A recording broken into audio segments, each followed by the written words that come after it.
ओम उमा महेश्वराय नमः।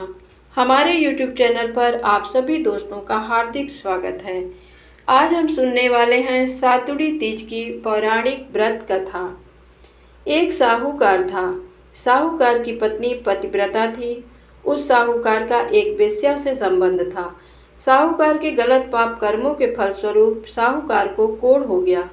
फिर भी उसने वेश्या के घर जाना नहीं छोड़ा। साहूकार ने अपनी पत्नी से कहा कि मुझे उस वेश्या के पास ले चलो। साहूकार की पत्नी पतिव्रता थी, इसलिए वह पति का कहना मानकर उसे उस वेश्या के पास ले गई।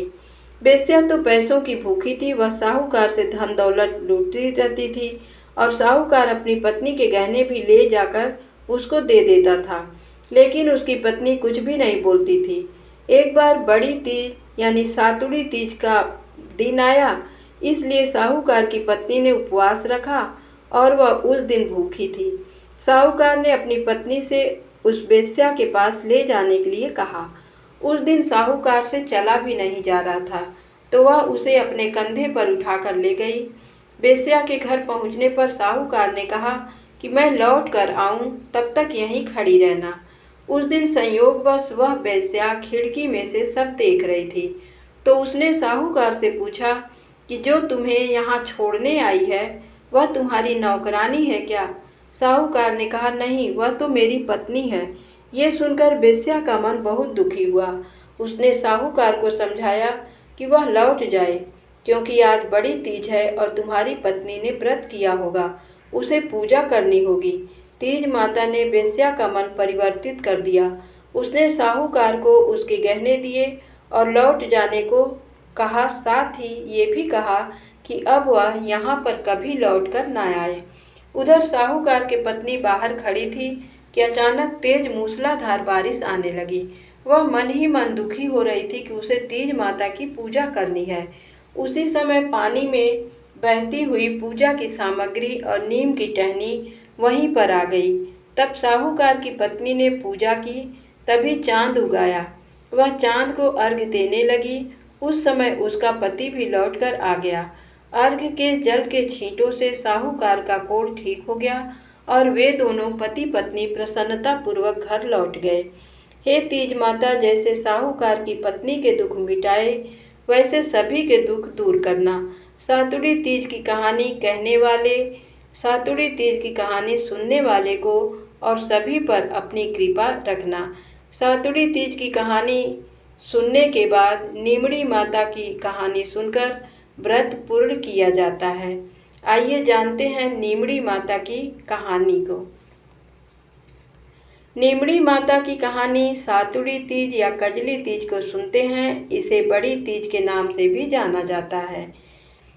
एक सास और बहू थी। बहू के कोई संतान नहीं थी। एक दिन सास और बहू अपनी पड़ोसन के घर गई। तब उन्होंने देखा कि पड़ोसन के घर नीमड़ी माता की पूजा हो रही है। तब सास ने अपनी पड़ोसन से पूछा कि नीमड़ी माता की पूजा करने से क्या होता है।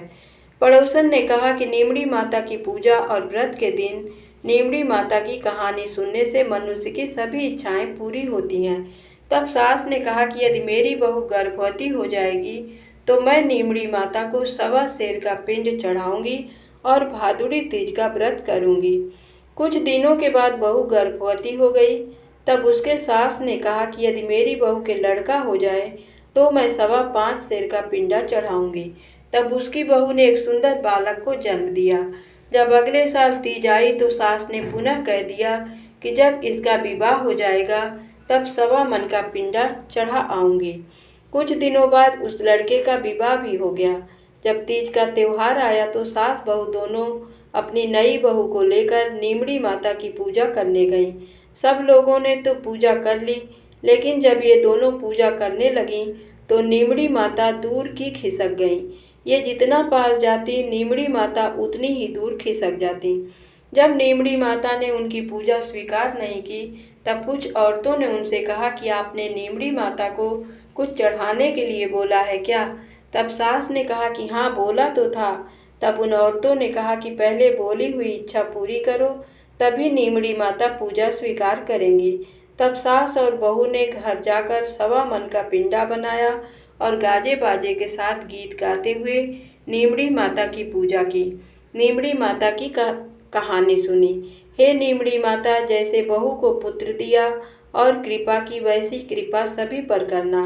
नीमड़ी माता की कहानी कहने वाले को, नीमड़ी माता की कहानी सुनने वाले को और पूरे परिवार को देना।